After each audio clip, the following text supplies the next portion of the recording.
My parents and I used to talk about what that transition looked like, and did I give myself time to absorb what had happened. I've always lived by the motto, you can have a bad day, and I don't think you should tell people, anybody, that you're not allowed to have a bad day. Like, if you're having a bad day, allow that to be a bad day. Just don't have two in a row. And that's always just kind of been my motto in life in general.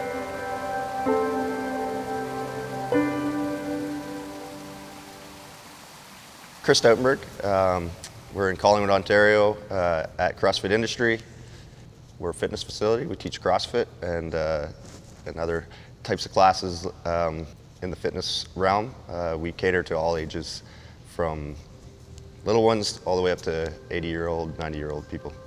So I was a Paralympic athlete for close to 12 years, and then when I retired from the sport of basketball, I was looking for something to do other than your global gym kind of experience that I'd always had, and something with a little bit more possible competitive edge, but just a little bit more intensity.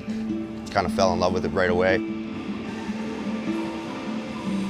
Before my injury, I was a competitive athlete. I played football for CCI and had recently been brought on to the University of Guelph football team. So that was the summer coming into my first year of Guelph.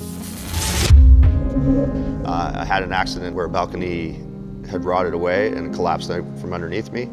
I broke my back at a thoracic level of T6, T7, which would put you basically just above the belly button. So when that happened to me, I kind of wasn't sure what I was going to do next. I had worked so hard to become a football player, and obviously that wasn't going to happen anymore.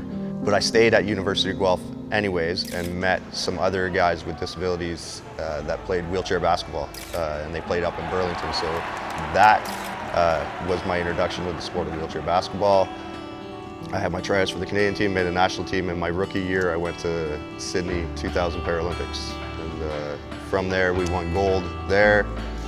We won gold in Athens. We won silver in Beijing.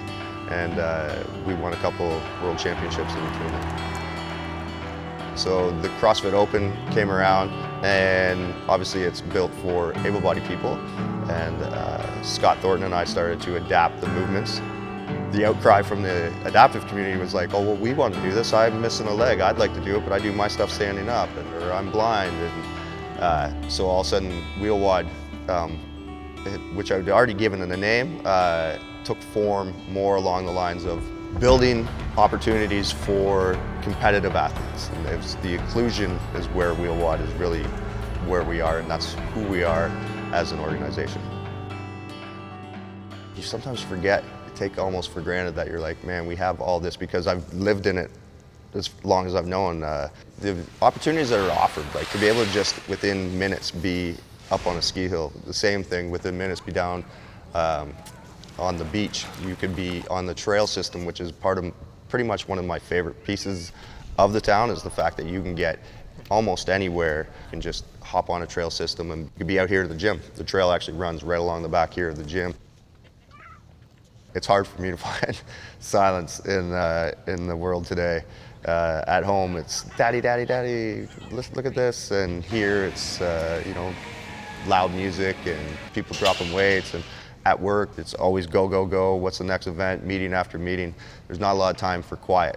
I'm probably one of the only people that drive around for a majority of the time with no radio on. So that's my favorite thing about Scandinave Spa, is the peace and quiet. It's hard to describe it until you're in there. It's tranquil, it's peaceful, like you're just in a spot where you know you're not gonna have to worry about people on phones or laptops, and it's a place that you can go and relax and take me time, I guess is the easiest way to say it, is take time for yourself and look after yourself and recover. If you're going to the spa, either you're coming with an aid, if you want to use the pools, coming with an aid that can help you in and out, or be able to make those transfers on your own. But the rest of the facility is completely accessible. It's fantastic. If someone told me there's no way I would be doing this, which they basically did when I came out of rehab and I just accepted it, my life would be nowhere close to what it is now. And it was just by the fact that I thought, I'm gonna try everything. I might not be able to do it right away, but if I see a possibility or an adaptation to make myself have an opportunity to do it, I'm gonna fight for that and I'm gonna get it and I'm gonna do the things I wanna do.